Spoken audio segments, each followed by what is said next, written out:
So welcome to the latest episode of The Leader Lifter. My name's Kevin, and I just really appreciate you taking the time to give this podcast a watch or a listen. Just want to say a big thank you to those of you who have already started following this podcast. It really means a lot to me that you do that. It's also really helpful for me to know who's watching this and hopefully benefiting from it, so I can just learn and I can grow and find ways that I can make this podcast even more beneficial to you. One thing that I've come to learn over the last number of years is that there are so many great leadership resources out there on the internet. There's amazing books and podcasts and all these different things that we have. But honestly, I think sometimes as leaders, it can be a little overwhelming for some of us to even know where to begin. And so that's one of the reasons why I wanted to put this podcast together is as I'm learning and as I'm growing as a leader, my heart is for you. Whether that's you leading in a particular area of my church, whether you serve in our life group ministry, our kids ministry, our youth ministry, our integration ministry, our missions ministry, wherever that would be, I really want, as your pastor and as your friend, to be able to invest in you so that you can grow in your leadership. Also, with just some of the great people I've met outside of my church and my city and in my country here, I would just love that if this is a benefit to you and to help us learn to lead well together. That's really my hope. Also, the thing that I've noticed, particularly over the last couple of years, is leaders are so incredibly busy working in their organization or working in their ministry. And sometimes we forget that we need to step back and actually take time to work on our organization or work on our ministry. See, what I mean for that, let me just take my job for example. Like I can be busy week after week after week working in a part of my job. Let's say sermon preparation. Every single Sunday, well, there's a few Sundays I get a break, but most Sundays I'm prepping a 35 to 45 minute message, a Bible teaching sermon to give to a couple hundred people. And I could be so focused working in it, and preparing these things week after week. But as a leader, I want to grow in this. I want to improve in this. I want to be able to connect with my audience better, connect in a way that helps people grow spiritually better. So I can't just work in the sermon, just sitting my nose in my books and typing everything out. I need to work on my sermon. How am I presenting myself? Am I speaking clearly? Am I speaking in language that the people who are listening can understand? So I want to be able to work on my ministry, not simply in my ministry. But I think what happens to so many of our leaders is we spend so much time working in the ministry that we don't have the time to work on it, especially since there's so many resources out there and we don't know where to start. So that's really where my heart is, that I hope that these leader lifters help you work on your organization, help you work on your ministry, help you work on your church, help you work on your nonprofit. That's really my hope. And the reason for calling this a leader lifter and not just simply some leadership podcast is because I believe every single one of us needs a lift. We need people in our lives who give us a boost, people who pick us up. And I have been lifted up over the years by a lot of great people. I did not grow in this skill naturally. There were people who were lifting me up and encouraging me every single step of the way. And the reality is I have learned through books and different resources way more than I've actually applied. And I think it's through the lifting up of one another that we actually start applying these things to our lives and to our organizations. So that's my hope and my desire for this. If this is a benefit to you in how you are leading, I would just ask that you would share this on your social media, that you would subscribe to this on YouTube or subscribe on the blog, and and be active with it. Kind of help me out and let me know how this is helping you. You can email me directly at kevin@greenbelt.church, or you can comment on the blog or on the YouTube page. And my hope is that if this is a blessing to you or benefit to you, you'd share this and help it to bless other people as well. So what we've been doing over the last few episodes is we've been talking about character.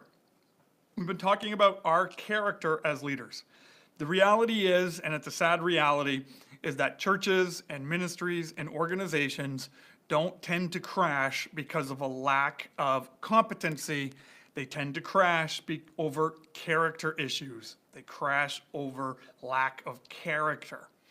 And I heard this quote a number of years ago, and I meant to look it up. I can't quite remember who said it, but it really spoke to me when I heard it. is when I learned that your abilities and your talents will carry your leadership further than your character can sustain. Your abilities and your talents will carry your leadership further than your character can sustain.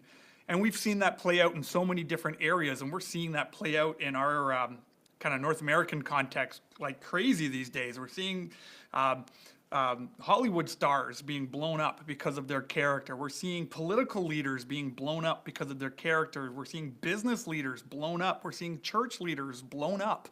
Not because they're not competent men and women, not because they're not talented men and women, but because they're lacking in their character. And in the last episode, we looked at this one Bible verse written by a guy named John, who is a friend of Jesus, and he wrote in one of his letters called 1 John, in chapter 2, verse 16, it says, "For everything in the world, the lust of the flesh, the lust of the eyes, and the pride of life, comes not from the Father, but from the world." And the reality is that you and I as leaders, whether you believe in God or not, whether you believe in God or not, you and I are going to face these temptations as a leader. We are going to face the lust of the flesh. We're going to face the lust of the eyes. We're going to face the pride of life, and how you and I respond to those things really shows truly who our character is, what our character is. And so we kind of kicked off this thing about talking about character. We talked about the lust of the flesh. And we talked about this in the last episode. This is when we use our leadership to make us feel good, right? Because there's perks. There's benefits that can come with leadership. Well, if I do this, then I get the perk of someone maybe giving me their cottage, or if I do this, someone's going to lend me their boat, or if I do this, someone's going to put another little check in my pocket, right? There's these benefits and these perks, and if we're leading in such a way that we're leading one way or another way just for these ways that we can feel better, that is a very dangerous position to lead from. And so we talked about how we really need to be men and women of integrity. If we want to battle the lust of the flesh, we want to be men and women of integrity. We also saw a couple of episodes back that there's something called the pride of life. And this is with leadership comes popularity. With leadership comes sometimes the best seat at the table. And sometimes in our leadership, we can start thinking we are all that. Our pride starts kicking in. We think no one can do this apart from us. And isn't the world so lucky to have us as their leader? So in order to fight against that temptation of the pride of life, we need to be people of humility. We need to have humility. And so today what I want to do is I want to kind of wrap up these three key topics here. And I want to talk about the final one, the lust of the eyes. And what the lust of the eyes is this is our greed, right? This is when our eyes are focusing on all the things around us that we can get, that we can possess. You know, you and I live today in a very materialistic culture. Just look at the way advertising is done in our world today. I mean, this past week was the big Super Bowl event, the big football event. And that is a time when we see advertisers spending millions and millions of dollars in order to capture our hearts, capture our minds, capture our attention, capture our eyes, the lust of the eyes, right? The things we desire, the things we see. It's like, oh, and as I use my leadership, and if I climb the ladder, I'll get more money. I'll be able to buy these things. Right? We start seeing things we desire, and if we're not careful, we can start to become greedy over these things. And if I was to be perfectly honest with you, in my leadership and just in my life in general, this has been something that I have battled for most of my life. I have had a very materialistic heart. I have always had a job. And to be honest, I can't remember not working. That's not true. I can remember 2 times when I didn't work. When I resigned from a position to start a new one, I took a 2-week vacation in between there, didn't have a job. And when I moved from my previous church to this one, I took 2 weeks off to move, and I didn't have a job then. So 4 weeks in my life, I can remember not having a job. I've always had a paper route. I've always had a part-time job. I've always, just had this way to have money come into my life because I wanted money. I wanted this money. I needed to have this money because I had very lustful eyes. I was, ooh, I want to buy this. Ooh, I want to buy this. Ooh, I want to buy this. Ooh, I want to buy this. Right? And I didn't have any responsibilities with my money growing up. It was my money to do with whatever I wanted. But what started happening, because I had that lust of the eyes, I started learning this materialistic way of living. And the way I was living was, well, if I had a bad day, particularly at work, once I moved into my career, if I had a bad day at work, well, just go buy yourself something, Kevin, to help yourself feel better. Or if I did something really good at work, I had a really good day and we kind of hit all of our benchmarks at work, well, go buy yourself, Kevin, to reward yourself. So climbing the ladder was all about kind of being able to get the things that I was seeing out there because I wanted them. I had this lust of the eyes. Right? And in our leadership, lust of the eyes can be very dangerous at any level, whether you're being paid for your leadership or not. Right? Even if you're a volunteer leader in an organization, you can sit there and you can see these different things and you can see these things that you want. And then suddenly your leadership doesn't become about moving the mission of your organization forward. It doesn't become about, if you're serving in a church, it's not about kind of making fully devoted followers of Jesus, of making disciples of Jesus who are making disciples of Jesus. Suddenly it starts being about something else. It's not about the mission of your organization. It's not about being disciple making, but it becomes about what am I going to get out of my leadership? And that's where greed can slowly start creeping into our hearts as leaders. This greed that I have to be satisfied and I need to be this leader so that I get something. And I think the lust of the eyes, in particular, we've seen this in our day, sadly, in church world and in nonprofit world, where we see scandals of leaders who are misusing their funds. Men and women in leadership who are getting richer and richer off of the backs of other people, filling their greed. Right? And it starts so simply, it starts just with these little fudging of the numbers. It starts with just this whole buying yourself a little treat with the credit card and different things like that. But then eventually everything comes crashing down. And I think in the case of the church, what happens is it really diminishes our witness of being a follower of Jesus. And people see that. And so we have to be mindful of that, particularly as Christian leaders, but I think of any type of leader, we need to be mindful if we're giving in to the lust of the eyes. So how do we fight that? How do we fight the lust of the eyes? Well, Rick Warren, in one of his leadership podcasts, came up with a great solution for this. And he says the solution for the lust of the eyes is generosity. It's generosity. Right? Generosity is the virtue of being unattached to material possessions, often symbolized by the giving of gifts. And the reality of generosity for you and for me as human beings is generosity doesn't come naturally. Generosity doesn't come easily. So you and I actually have to grow in becoming more generous. And this is something that I have done over the last number of years, is to really grow in the area of generosity. And I'm just going to share this stuff not for the sake of showing off, because we already talked about humility, but I'm just hoping what I've learned on this topic could be helpful to you as a leader. The first way that we can battle the lust of the eyes and be more generous is through implementing percentage giving. Do you have a system in place when it comes to your personal finances? Do you have a way that you can grow in generosity? Well, I believe the best way to grow in generosity with our personal finances is to practice percentage giving. Now, in a Christian context, I believe in what's called the tithe, of giving my first 10% of my money away to the work of God and the mission of God in His church, right? And so it's the idea of it being first, not what's left over. If I wait to be generous with what's left over, I'm not going to be very generous, because I'm going to consume all for myself. And I'm going to find at the end of the day, there's not much left to be generous with. So the tithe helped me to really start changing my heart and being generous first. That I give the first 10%, and then I have to trust God with the rest. What that also has meant for me is that by living out percentage giving, is suddenly when my eyes start wandering, ooh, I'd like that, ooh, I'd like that, ooh, I'd like that, I've put myself in a system that doesn't allow for that. I put myself in a system where I can guard my eyes, from just wanting to consume and buy all this stuff.